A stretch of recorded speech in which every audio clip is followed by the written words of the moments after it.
KnifeDope. More dope. Come and get your fix. What's up, fuckers? Got a fresh batch of dope.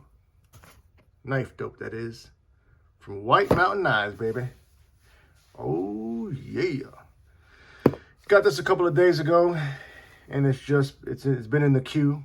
Hadn't opened it. This is a budget knife. What's in this package is a budget knife. And I really haven't been doing much budget knives as of late.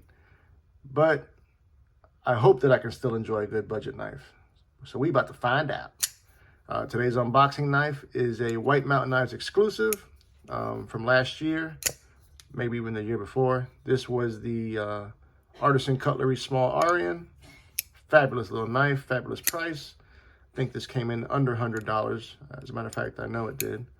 But this ain't what we're talking about. We're talking about what's in here. Good old White Mountain, baby.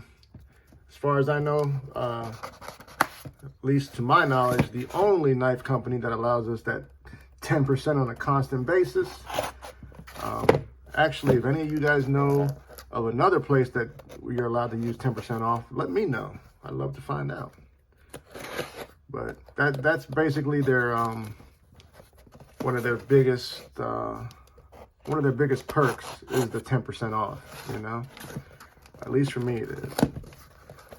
Can I get another damn box? Let's find out. Okay. Today's offering is a knife from Kubey. Now, I haven't had that many Kubeys in my collection or on this table, but the few that I have had, I've enjoyed thoroughly. My favorite one actually was the Momentum. Shout out to the Sharif Manganis, the OG. And then I also enjoyed the Hyde. Shout out to Mr. Colin Mason-Pierre. They do quite a bit of OEM work as well. Some of the most recent ones that were very popular would be the Bridgeport Knife Company 395 and the Devo Mash. All right. This one is like I mentioned, a budget knife, but what drew me to this was the fact that it was a button lock. And up until this point, I had never seen or even known of a button lock by Kubey. To my knowledge, this was the first one that I had even seen or even had heard about. That is the Creon. I think that's the way it's pronounced. C-R-E-O-N. Let's check it out. One of the things that drew me to it was the blade shape. More of a modified sheep's foot blade, which is probably one of my favorite shapes. So, you know, it's got quite a bit of belly there. But that's what drew me when I saw it. I said, oh, shit, it looks pretty interesting. Let's go over the specs real quick and we'll talk more about it. Overall length is 6.77 inches. We've got a blade length coming in at 2.87 inches. Our blade stock thickness is coming in at 0.12 inches, or rather 0.12 of an inch. Our blade width is 1.02 inches. We're looking at Aus 10 blade steel with a bead blasted finish. Handle length is 3.90 inches. Handle material is G10 scales. There are a couple of different colors and versions of this knife. I did see that. We have a stainless steel pocket clip that is right or left hand tip up carry, and it is deep carry. The blade is riding on cage ceramic bearings, and the overall weight on this was 3.84 ounces. This is a in-house design from Kubey, so I don't have any designer name. That's just what they listed.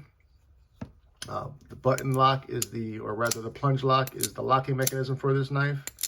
It is deployed via the jimped flipper tab, and they did a really good job on that jimping. Not aggressive at all. I'm thinking it's probably better to do the push button actuation, but they also have a fuller there. Oh yeah, that fuller deployment is money for me.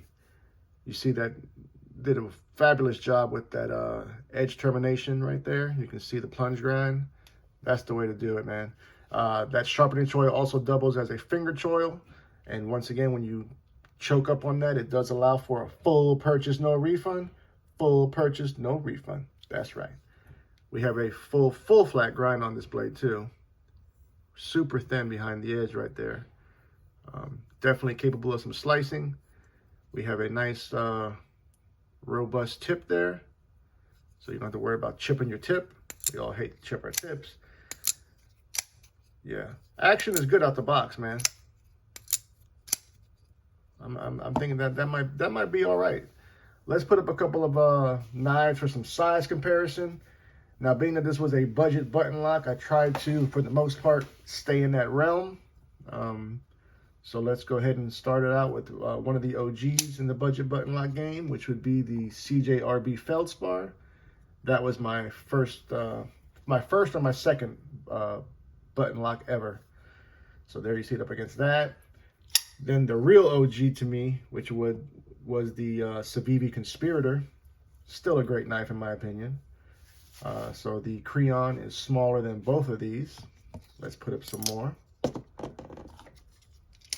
How about up there against the one of the most wildly successful budget button locks from last year, which was the Vosteed Raccoon. Next up, the Civivi, or rather Sencut Sashis. So once again, the Creon is smaller than both of those as well, by quite a bit actually. Let's put up two Mo. Kaiser Cormorant. So it's a little bit closer to the size of that, but still a little bit smaller. And lastly, D Rocket Designs Jupiter.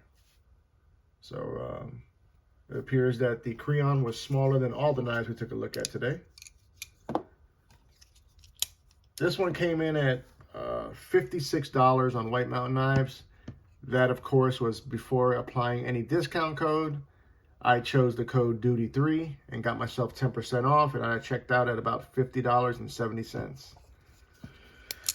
I want to put it in the pocket today, y'all, and I'll let you guys know later on what I think about it, but I think it's going to be fine, man. You know, I do wish perhaps that it wasn't a bead blast finish, and I would have preferred some 14C28N or even maybe some 9CR, but this will be fine, I'm sure.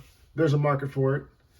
I haven't heard many people talk about it, so I kind of wanted to jump on there as fast as I could to let you guys know, show it off, you know, a little bit of knife flex. Let me know in the comments if any of y'all purchased it. Would you purchase it? I want to hear all about it, goddammit. Doing it for the culture. Love you, mean it. Until the next time, cut something, cut someone, just don't cut yourself. Stay dangerous, fuckers!